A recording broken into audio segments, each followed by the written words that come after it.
Okay, shockingly, this is going to be another quick tutorial. I think I start every single video with that. So this is going to be a rather quick tutorial on just how I made sort of the big sound effects that are going to be happening in this trailer. I did it as a separate session because there's a lot of gameplay sound effects and I wanted to keep those in their own separate sessions so that way I can just render them out and put them into the final mix session. And so I took this one to make all the big sounds for the animated sections, right? There's all these parts that have like the logos and all the transition effects, and then we've got this big animation here.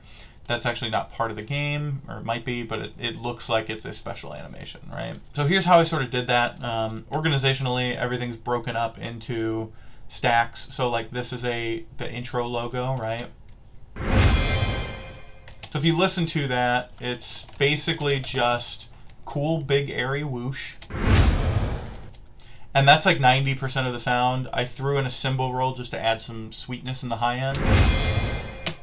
Just because that's super common. Especially in a game that has a lot of musical sound design, it works to incorporate cymbal rolls and gong rolls and things that would be orchestral instruments. There's also this musical element. Right? So I could have pulled a sound effect for that, but it was more fun to make it.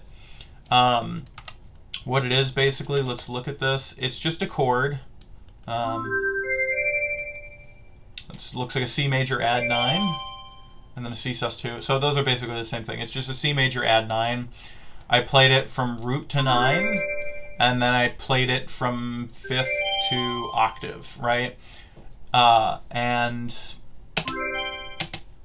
what I did was I wrote that out as 16th notes, and then I just kind of time compressed it until I found, because you know how you can stretch and whatever, you can stretch the notes out.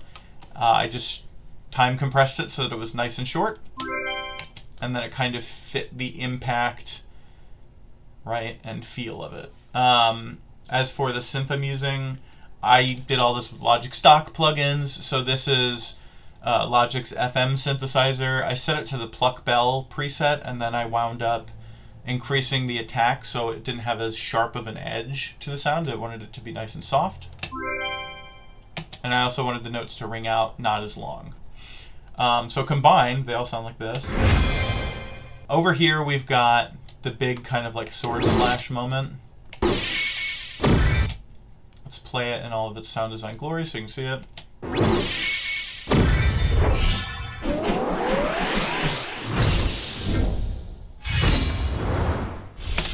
So I talked about this in class. If you weren't there that week, that's fine. I'm just going to go over it again really quick. Basically how I made this sound. You want to keep in mind with these kind of moments, like rule of threes, which I know I've talked about in the past, and I have it, there's like a sound design tips and tricks PDF presentation that's on Canvas that talks about sort of some good things to keep in mind while you're doing this. But one of the big ones is the rule of threes. You never want to have more than 3 things happening at once. So if you look at this, there's like all these things happening, right? It's like all this. I'm just going to point at the screen like you can see that. There's all these rays of light in the background. There's these big swooshy things. And we could try to sound design all of that, but it would probably sound really muddy and weird. So we're just going to focus on the couple of things that matter. So like what we wound up doing is, this is a big kind of just whoosh for him going to jump slash swing the sword and point it. And there's some shimmer layered in with that to make it more sparkly, right? And then I have another layer of that sparkly shimmer that fades in to kind of fill in the gap as that one fades out. And it kind of has a nice tail to it, right? And then we have this little twinkly ding. Because he had that moment where there's like a light shine, right? So we wanted to have something for that. This is just a bell sound, and it has a really sharp attack, and it sounded awful, so I softened the attack with a fade-in. Right, so we only have really 2 things happening. There's the jump whoosh, well I guess 3. There's the jump whoosh, the sparkly junk, and then there's the ding, right? And then we have him jumping down and landing on the ground. And that's like this cool sound design impact with a swoosh down. And I think there's a layer of sparkle.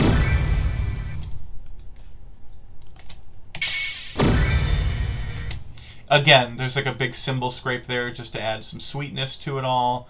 And like, I didn't sound design for all these stars and all this magical stuff. It's just being filled in by the couple of twinkly sounds that are in there. And then lastly, here's his pointing of the sword at the player or the viewer. There's like a swoosh for him turning around.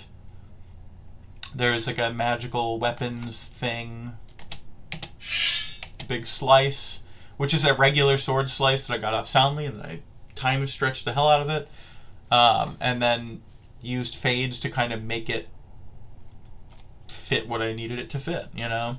And then lastly, there's like this magical spell sound to just, I don't know, Kirby's cute. You don't want it to be very, like, I'm actually going to stab you, you know what I mean? Like, because Kirby would never stab you. He's so cute. Look at him. He's a puffball, so it has to have sparkle.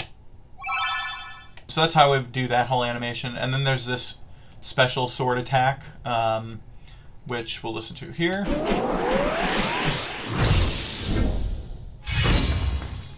Which, to break it down, there's just a little whoosh per twirl that he does in the sword.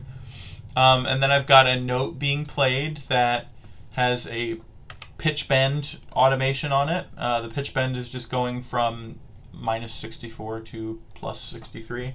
Basically what that means is I'm just bending the pitch from the lowest point it can be at to the highest point it can be at.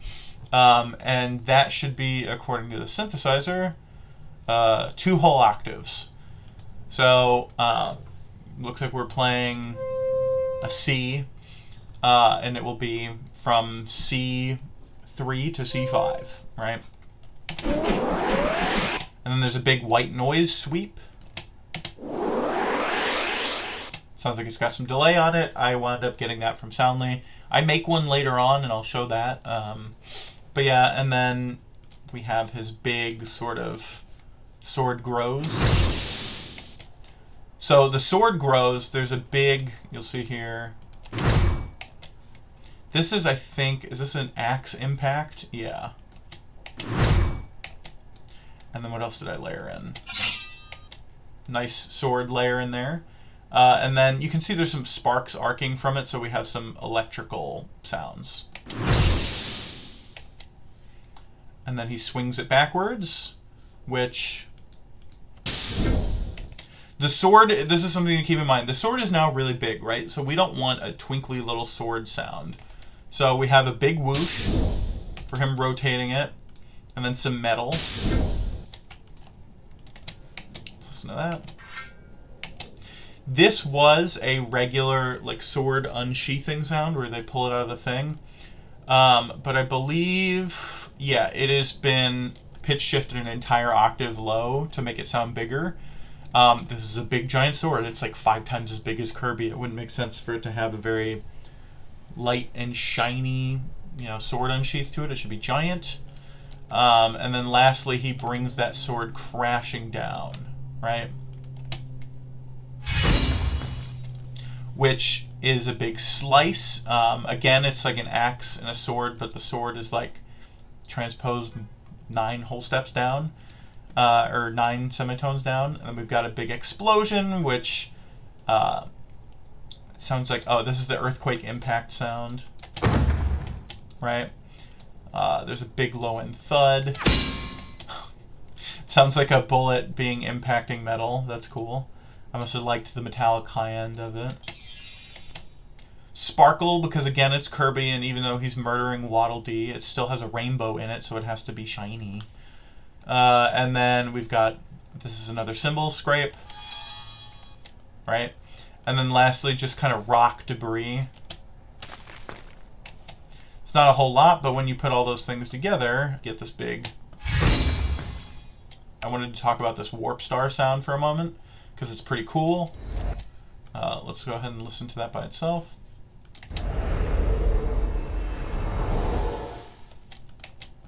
Now this, basically what I did is I took this like magical shimmer sound and I put it into a sampler that let me mess with pitch bend. The reason I did that is because we have Kirby flying in on a warp star. So the first thing I did was make whooshes. I took whooshes and I faded between them and everything and lined them up so that way it would fit the sort of animation of his star, right? And then we have this music bed of kind of ethereal spells, right? Okay, that's actually the sound effect I got this from. So that's why it doesn't sound that wrong. Okay, that should be muted. But I took that sound effect and put it into a sampler so that way I could mess with the pitch bend and have it sound like this.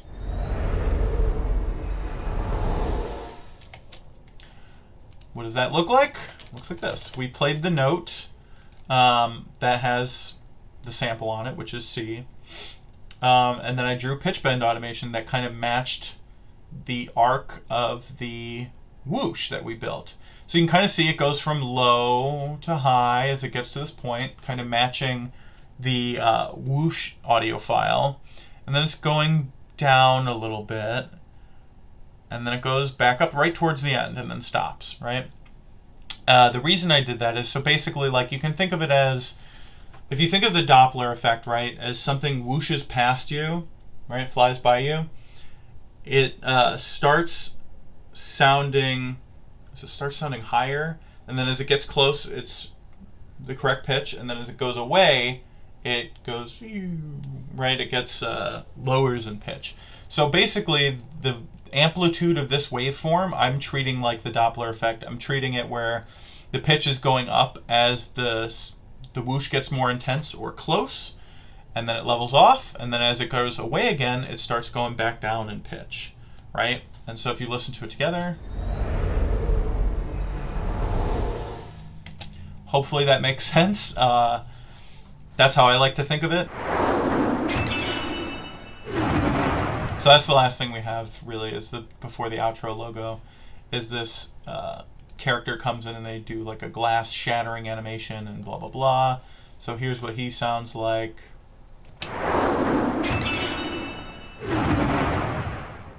It's mostly just whooshes. I blended in a couple of magical and shimmery elements that I found on Soundly together to make the glass shatter, as well as, like, there's, I think, a gunshot mixed in there. Yeah, for like the explosion of it. It's pitched way up though. Okay, and then lastly is the outro logo. So in this whole outro logo, Kirby and his friends jump out of a warp pipe and blah blah blah, right?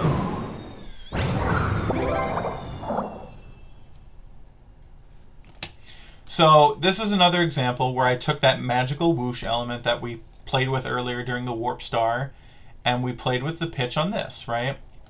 So you can kind of think of like, okay, that's Kirby popping up. You can see let's see if we can see the envelope. Yeah, you can see Kirby kind of appears and pops forward, and we have that reflected in the pitch information here, the pitch bend. And then he's kind of static, and then he goes slightly down, and then he goes way down as he jumps, right? And then when we cut to a shot where he's right at the top of the screen and really small, so he's really high pitched because he's very far away, and then as he comes close, he falls down in pitch. I know I talked about the Doppler effect earlier.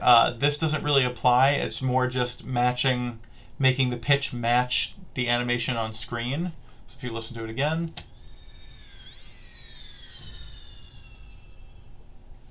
which is cool, right? And then the rest of this is kind of like cartoon noises and swooshes.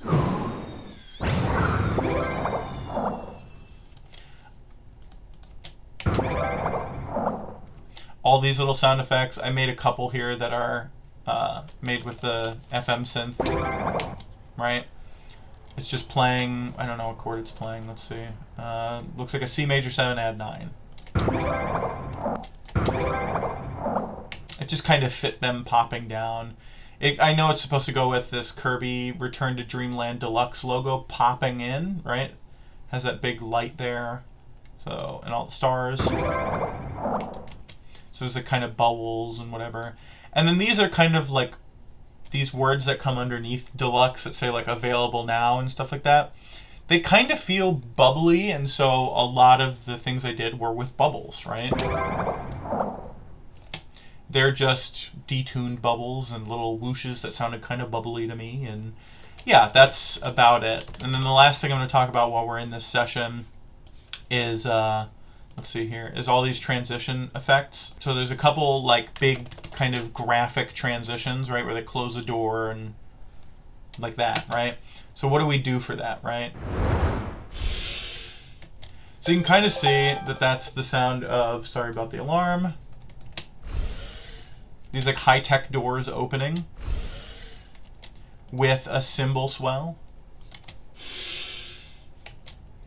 And just together, just sounds like this. I did that again because we have that exact same animation here as well. I was actually able to just copy and paste it.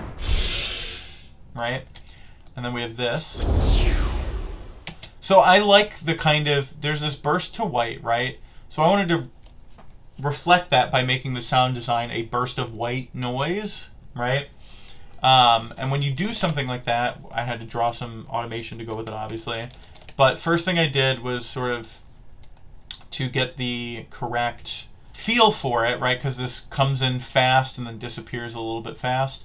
So I had the amplitude of that sound done with fades to make it fit the animation. So when it's at the peak of white, where everything in the screen is white pretty much, that's the peak of the audio file, and then it goes back down, right? In that same breath, I also changed the cutoff. I had a bandpass filter that you can see the animation on.